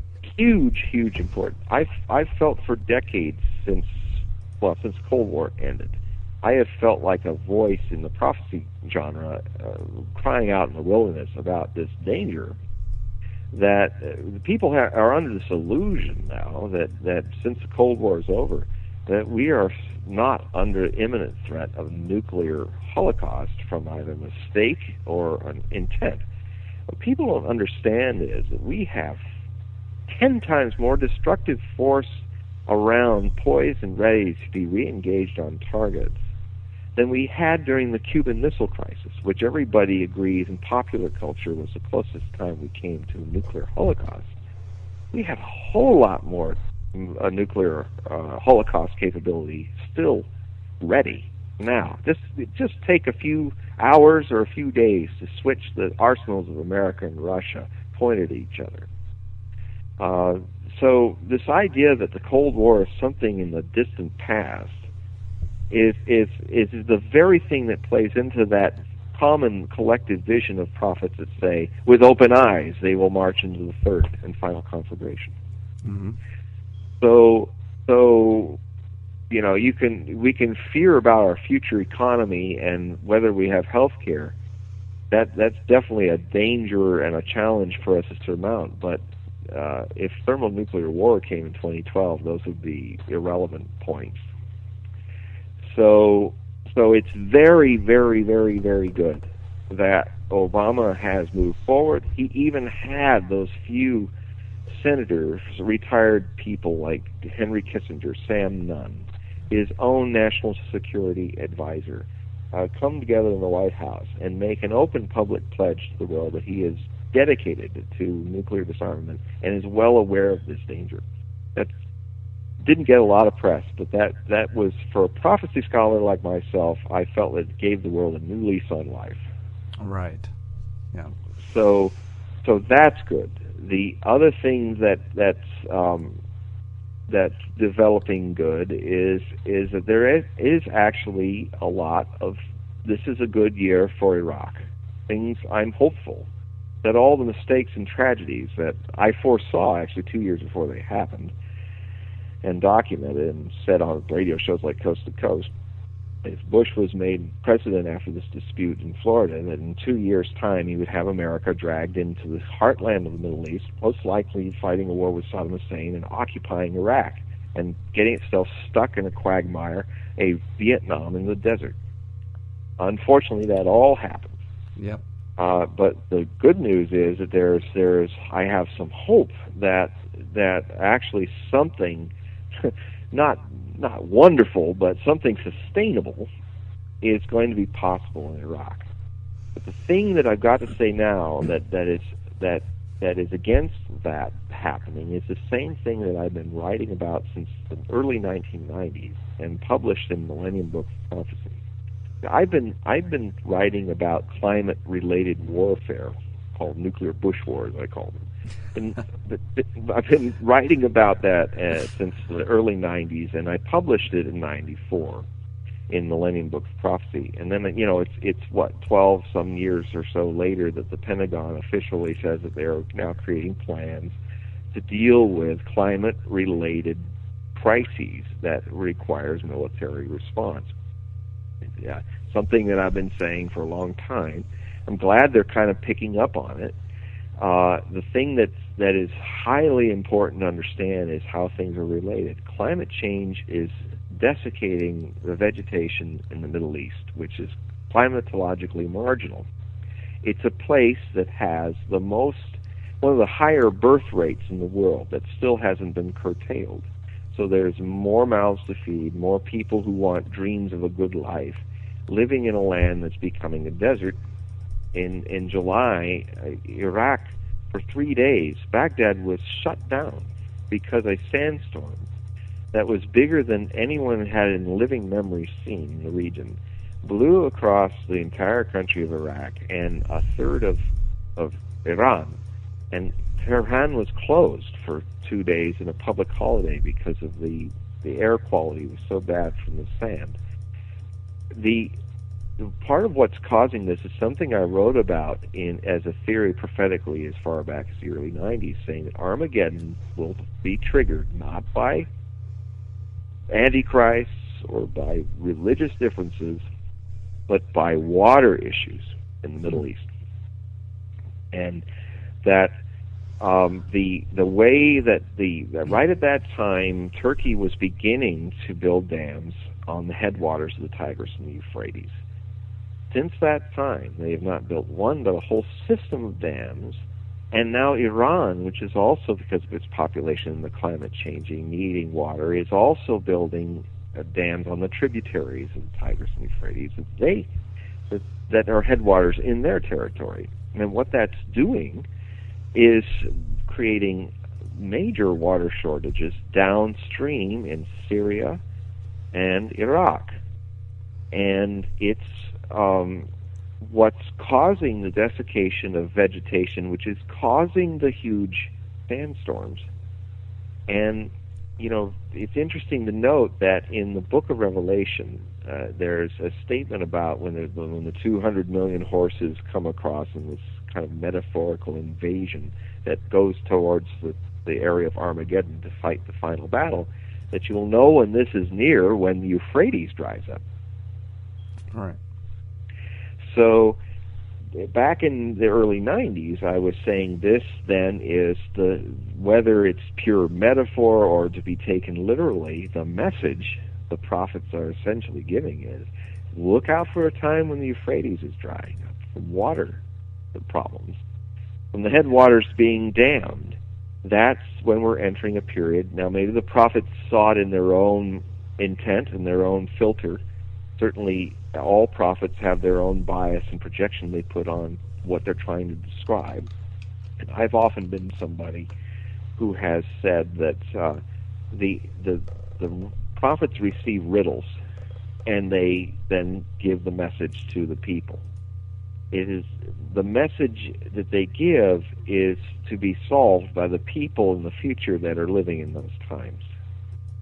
And so, however metaphorical the Book of Revelation may be, this message, at least I'm picking up, is that we need to really look at climate change and look at ways for the Middle Eastern area to sustain itself, because Iraq is not going to break up into sectarian violence as much from its own social issues as it will from not having enough water to sustain Iraq. Mm-hmm. So, similar problem is also rooted in what's going on in Palestine and Israel. The West Bank, back in the early 90s, the West Bank Israel drew 40% of its potable water from the West Bank hills, the same hills and aquifers that are going to be part of the new Palestinian state when and if it ever happens. One of the things that I talk about in predictions for 2009 is how important karmically this year will be for how we solve the problems started by two partitions that happened in 1947. The partition of Palestine, the partition of the Indian subcontinent into Pakistan and India. A lot of the world's global problems are going to be sourced or focused on how we solve the Palestinian issue. One of the biggest problems is that Israel is already looking at the possibility that in the near future there may actually be an effort to preserve this Jewish state. The Arabs that live in Israel will be asked to leave, or being given encouragement to leave. And the other problem that is coming is maybe one of the worst things that could happen is a Palestinian state, because it's unsustainable. Right. You have, and here's how history, in the stupidity of our repetitious minds, because we don't actually nourish each new generation to be to retain their soul. We kind of put these false personas on people, and we make people take the identities of life and make those identities who they are. A person will fight for a rag on a stick just because of where they're born. The soul comes into this world, and then it's coated with the cultural limitations and expectations and religious ideas of that area. It would be very easy to imagine that if I were born not in America but in Afghanistan as a Pashtun in the Taliban regions, I might find through my conditioning absolute sense and understanding for the jihadist point of view. That's because of the conditioning, not because of an intelligent understanding or preserving what is brought into life as the soul. This is the engine of what makes prophecy often negative and predictable. And here we have a situation back in 1947, somebody had the idea to make Pakistan two isolated regions, separated by a vast Indian nation. They weren't separate Muslim nations. East Pakistan wasn't its own independent state. It was part of West Pakistan. And now here we are again with the Palestinian effort to create a nation. We're going to do the same thing. There's going to be East Palestine, the West Bank, and the Gaza Strip is going to be West Palestine. And with a big, relatively speaking, powerful Israel dividing the two. It takes no Nostradamus to predict how that's going to cause as much trouble as Pakistan and India cause for the people of the subcontinent, and still causes. I mean, now they're both nuclear powers in India. Gandhi made a statement, a prediction, that if India divided into Pakistan and India, he predicted there would be 4 major wars, and the 4th one would destroy the subcontinent. We've had 3 of those 4 major wars already, and the first 3 were fought before there were nuclear weapons. It seems that we're on track for Gandhi's prophecy to come true. The way to stop that will be to sustain Pakistan. And I am, again, going to tell some good news. I talked about that Obama would face 3 international crises starting in March in rapid succession. And that did happen. The first, of course, was the economy tanked to its lowest stock market levels, down in the 600,000 and points. And the AIG bank bailout became a scandal. And it was looking like Europe was also going to go down in its own banking crisis. Now he managed that, and then did the G8 in April, and stopped the free fall. That was crisis 1. Crisis 2, which also started in March, was an uptick in Somali pirate attacks on ships, which led in early April to the first American civilian ship being hijacked by pirates since the Barbary War in 1816. And Obama handled that coolly and well. The captain that was abducted was returned. The Somalis were shot by Navy SEALs. And again, as we pushed back the pirate threat. So that's Crisis 2. And Crisis 3, which also started in March and was brought to a head by May, was the Taliban in Pakistan exploiting the encroachments they had been making with armistice with the Pakistani government, had saw how far they could go by taking Swat Valley and then going against the armistice by actually declaring the area under Sharia law, and then starting to infiltrate into Deer Valley and approach Islamabad. They were trying to topple the Islamabad government, and also there was an economic crisis where it looked like Pakistan was not going to pay out its debts. And so this thing was looking pretty bad.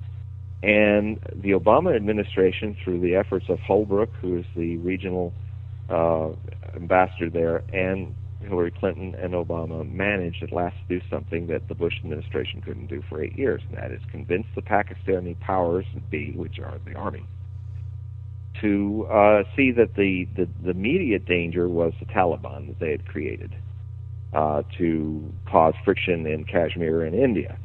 See, it's not understood that the reason why Pakistan is freaked out about India is not just because India is a regional superpower and has defeated them in 3 wars, major wars. India is behind the scenes of a lot of what's going on in Afghanistan, so that they can isolate Pakistan by surrounding it. Afghanistan's government under Karzai is very sympathetic to Indian policy and sphere of influence. That's why the Pakistani government wants to use the Taliban as their own little demon that they could use to undermine India and also keep things a little loose in Pakistan. So there's reasons, and also a third of the Pakistani government is actually synthetic to the Taliban and to the Al-Qaeda. So that's the other issue.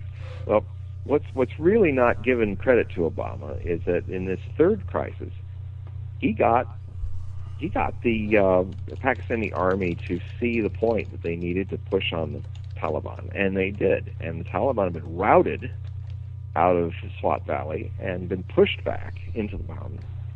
And Baitullah Masood, who is one of the candidates for Nostradamus' third Antichrist, was just recently killed by a drone missile. So on the foreign policy issues, the first half of the year has been very positive for the Obama administration. Right. Well, that was some interesting stuff. And, what's one of the things I like about you, Hogue, is you'll say, I got this, but you know what? I really missed that one. That's a very honest thing. Yeah, it all started when I started using what I call my oracle, which is a technique where I just, to make a long story short, is I get out of my own way, and then things just very effortlessly come. I record them, and I started doing that in a test back in an article I wrote for the Rajneesh Times back in 1982, I think, where I made predictions for 1983. And I used some of these divination techniques and as a test to say, well, can anybody predict the future? And when we're accurate, why are we accurate? And when we're not, why are we not? I started since 1983 to make myself an experiment, a subjective experiment and leave a record for people in the future to look to see how I did. That's why since 1999 I've posted all of my articles for the Hogue Prophecy blogs and bulletins. And anybody can go on my website and see all the things I got right and wrong since 1999. There's a couple hundred articles there. There's also my published 10 books and my published 5 digital books that are a record. Here's to give you an example. In that article, I used the pendulum to figure out yes, no, maybe, and I came up with this idea that at a certain time at the end of October of 1983, I saw Ronald Reagan getting into his motorcade from a hotel and leaving, and then the whole front of the hotel was blown up by a terrorist. Now, what's strange about that is Ronald Reagan did not go through that. Right. Although an explosion did happen, it wasn't a conservative male leader, but a conservative female leader in Bristol, England. Prime Minister Margaret Thatcher got into her motorcade and left this hotel in Bristol. The whole front was blown off by an IRA terrorist bomb, car bomb, at the same time. So I got the time right. I got the action right. It was a terrorist event, but I got the wrong terrorist. And rather than it being a conservative Republican president, it was a conservative Whig or Tory Prime Minister of England.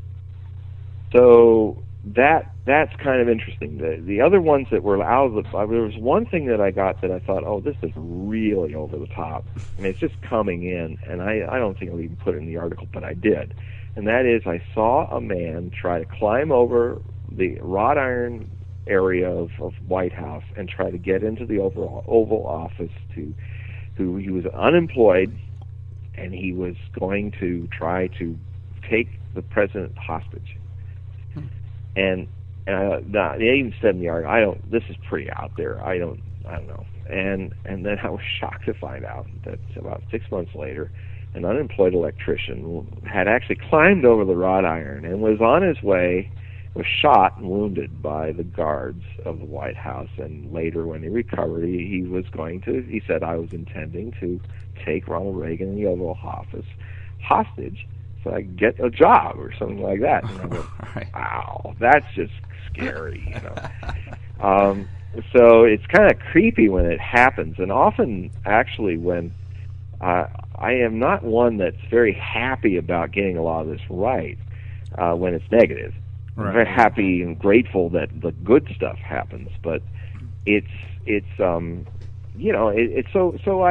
because of that article changed my life in a lot of ways, and so I then began to make this whole thing of just trying to understand. It was thanks to that article that I started to understand about prophetic bias and how I saw the biases in me. Why I didn't like Reagan, so I saw Reagan having this happen. And that was because I'm filtering because of my opinions of Ronald Reagan, whether warranted or not, was fogging my oracle. I'm a man, so I didn't see. I also, in the same year, saw the assassination attempts on Indira Gandhi. I didn't see it as a woman, so that shows that there's a man's mind not looking at the possibility of leaders being women. I saw that about my biases. So, at that time, I don't have those biases now, but, it became more important that's what I like about the mistaken prophecies, is they say more, they reveal to me where I'm blind, where I've got blinders, where I'm an idiot. And I don't see that as negative to have that experience. The more I can see my mistakes, that's the only time I grow. I know the society has us kind of wired to do the opposite, to protect ourselves and not be exposed. And that's unfortunate because our society doesn't actually encourage us to make mistakes. The only thing, my mentor and spiritual teacher, Osho, used to say, no, don't ever feel guilty about making mistakes. Just don't make the same mistake twice. Make as many mistakes as you can, because that's the only way you grow. Yeah, but the more we can learn about ourselves, that it's only a positive thing. Yeah, so mistakes are good. That doesn't mean, now some people hear this and then go out and be fools and make all kinds of silly mistakes. And it doesn't mean that when you're repeating a mistake, actually that's very bad. That means you're not learning. But the good thing is to catch yourself, like so many of us in our relationships, intimate relationships, seem to always fall into the same habit of picking the same kind of man and the same kind of woman. And to give an example that anybody could understand.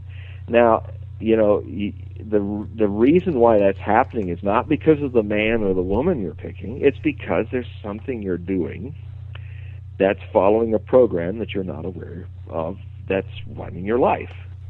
And that's where meditation and self-observation helps to peel the onion layers in your subconscious and take a look at why you do attract certain people or certain situations serially into your life. And when one starts doing this on an individual level, if you go deep into it, you discover that there is no barrier between what you do as a microcosm to what the collective does as a macrocosm in conditioned behavior. And it is, my contention is that my career is, aside from my real life path, which is the path of becoming more conscious and aware as a meditator, this thing that I'm well known around the world for doing as a sideline to that, which has also become my unique contribution to the study of prophecy, is that I try to see what it is in me and in the world that makes prophecy so predictable. Mm-hmm. And so I'm very happy to be wrong, and then I try to find out why. Now, sometimes one's wrong because the future, the other thing I've learned since I've been doing this, is that the future is not written in stone. The biggest lies, the biggest dogmas, that especially in the Judeo-Christian and Islamic traditions of prophecy, not so much in the East, but especially in the Western religions, there is this deep-seated bias that I often confront daily with letters, where people say, well, if you could predict accurately, A, B, and C should have happened A, B, and C as you predicted them.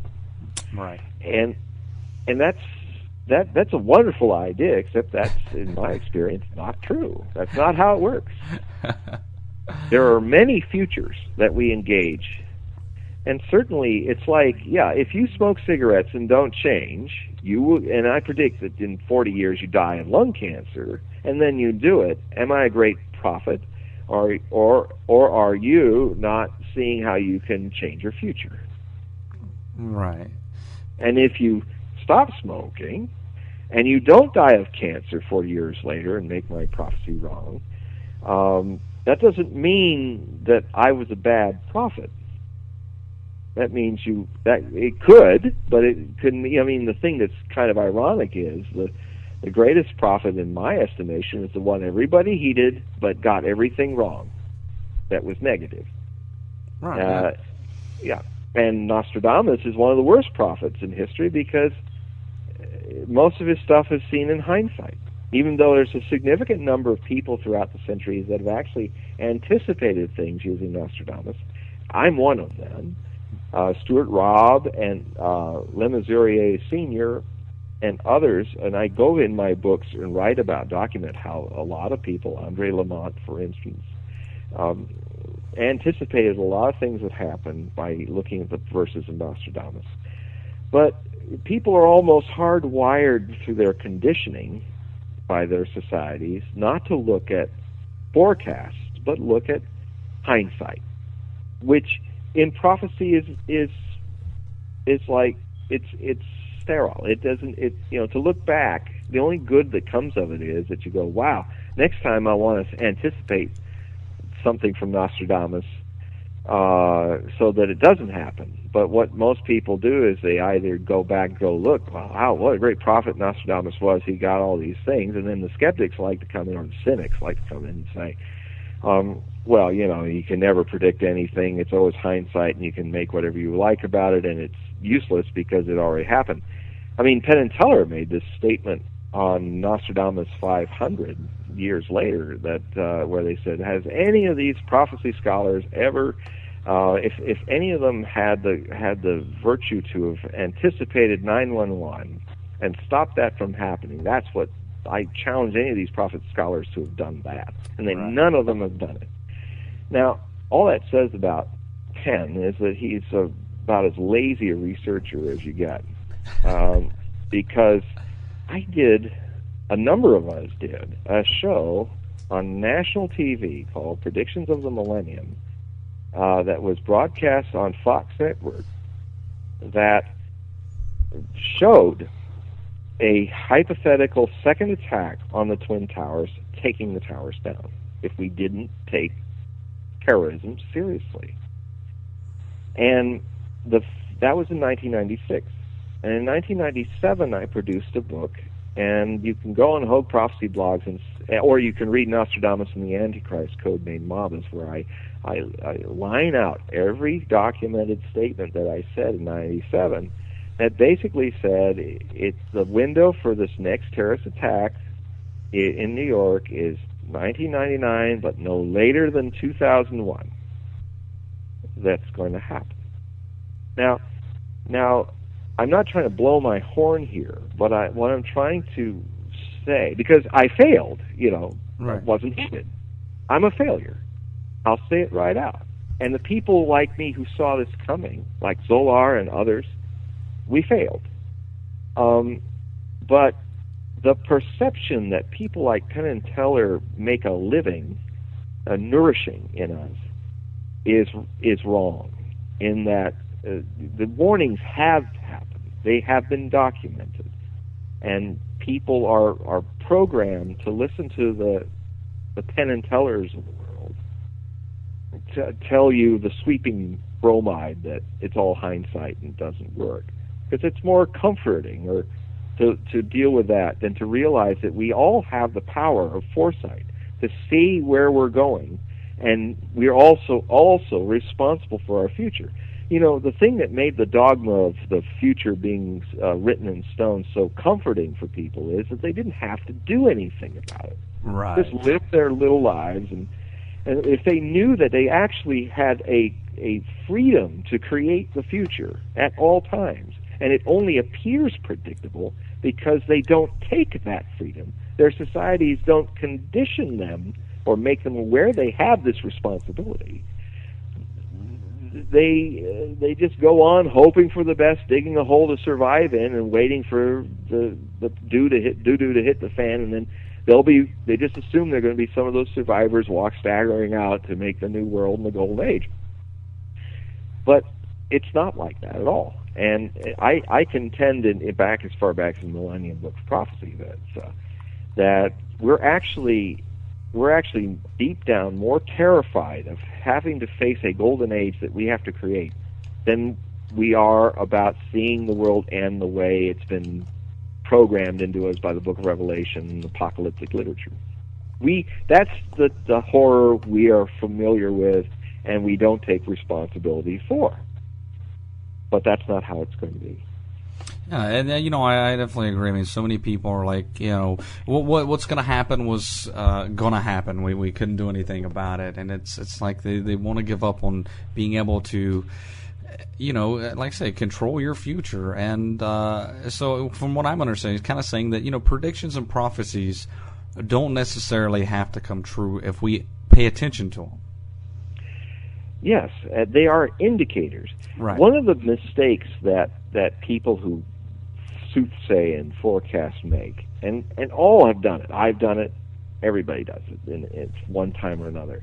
You get caught in the action of saying, this will happen to you. Mm-hmm. And unfortunately, that's a hypnotic suggestion. There are even some traditions that actually try to make the future happen according to how it's interpreted in their prophecies. The biblical tradition does that. The Islamic prophecies do that. The Western eschatological traditions are trying to promote a certain future happening. So it's political prophecy. Propaganda is what I call it. Uh-oh. Other traditions are not so clear into that, more open to other things. But what it does is it is this. We do it even in forecasting, rather than say the better accurate language to say is the tendency. If this continues, if this kind of behavior continues, the tendency is inclining towards this or that disaster happening. If you stop doing this, the tendency is towards either a less impact of troubles or none at all. Right. So that is actually the more enlightened, I would say, way to talk about the future. And certainly, I have shown in my books more than a lot of times, actually, especially in the book on the complete prophecies from Nostradamus that I put out in '97, that Nostradamus, one of the key prophets that are popularly known, was very much a believer and an indicator and a witness to alternative futures. There are a number of them in his book. There's even the famous alternative future that he gave his own king. One where he dies in a jousting accident. All right. Now he becomes the second Charlemagne of France, conquering northern Italy. Well, he died in a jousting accident, so there was no time to do the other. So, and then again, 3 years, 7 months in one prophecy about the kings of the north going to war, and another prophecy says 13 years. So, he gives the war of the Antichrist as 27 years in one prophecy, and he says it's 25 in another.